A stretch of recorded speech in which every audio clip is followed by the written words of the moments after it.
ଜଣେ ମାଆର ଅନୁରୋଧ।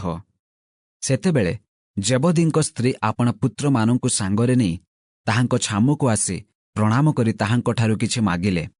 ସେଥିରେ ସେ ତାହାଙ୍କୁ ପଚାରିଲେ, ତୁମ୍ଭେ କ'ଣ ଇଚ୍ଛା କରୁଅଛ? ସେ ତାହାଙ୍କୁ କହିଲେ, ଆପଣଙ୍କ ରାଜ୍ୟରେ ଯେପରି ମୋହର ଏହି ଦୁଇ ପୁତ୍ରଙ୍କ ମଧ୍ୟରୁ ଜଣେ ଆପଣଙ୍କ ଦକ୍ଷିଣ ପାର୍ଶ୍ୱରେ ଓ ଅନ୍ୟ ଜଣେ ବାମ ପାର୍ଶ୍ୱରେ ବସନ୍ତି, ଏହା ଆଜ୍ଞା କରନ୍ତୁ। କିନ୍ତୁ ଯୀଶୁ ଉତ୍ତର ଦେଲେ, ତୁମ୍ଭେମାନେ କ'ଣ ମାଗୁଅଛ ତାହା ଜାଣୁନାହଁ। ମୁଁ ଯେଉଁ ପାତ୍ରରେ ପାନ କରିବାକୁ ଯାଉଅଛି, ସେଥିରେ କି ତୁମ୍ଭେମାନେ ପାନ କରିପାର? ସେମାନେ ତାହାଙ୍କୁ କହିଲେ, ପାରୁ। ସେ ସେମାନଙ୍କୁ କହିଲେ, ତୁମ୍ଭେମାନେ ମୋହର ପାତ୍ରରେ ପାନ କରିବ ସତ, କିନ୍ତୁ ମୋହର ଦକ୍ଷିଣ ଓ ବାମ ପାର୍ଶ୍ୱରେ ବସିବାକୁ ଦେବା ମୋହର ଅଧିକାରର ବିଷୟ ନୁହେଁ। ବରଂ ଯେଉଁମାନଙ୍କ ନିମନ୍ତେ ମୋହର ପିତାଙ୍କ ଦ୍ୱାରା ସ୍ଥାନ ପ୍ରସ୍ତୁତ କରାଯାଇଅଛି, ସେମାନେ ବସିବେ।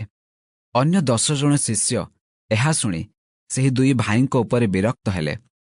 କିନ୍ତୁ ଯୀଶୁ ସେମାନଙ୍କୁ ପାଖକୁ ଡାକି କହିଲେ, ଅଣଯିହୁଦୀମାନଙ୍କ ଶାସନକର୍ତ୍ତାମାନେ ସେମାନଙ୍କ ଉପରେ ପ୍ରଭୁତ୍ୱ କରନ୍ତି ଓ ମହାନ ବ୍ୟକ୍ତିମାନେ ସେମାନଙ୍କ ଉପରେ କର୍ତ୍ତୃତ୍ୱ କରନ୍ତି।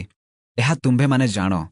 ତୁମ୍ଭମାନଙ୍କ ମଧ୍ୟରେ ସେ ପ୍ରକାର ନୁହେଁ, କିନ୍ତୁ ତୁମ୍ଭମାନଙ୍କ ମଧ୍ୟରେ ଯେ କେହି ମହାନ ହେବାକୁ ଇଚ୍ଛା କରେ, ସେ ତୁମ୍ଭମାନଙ୍କର ସେବକ ହେଉ, ଆଉ ଯେ କେହି ପ୍ରଧାନ ହେବାକୁ ଇଚ୍ଛା କରେ, ସେ ତୁମ୍ଭମାନଙ୍କର ଦାସ ହେଉ।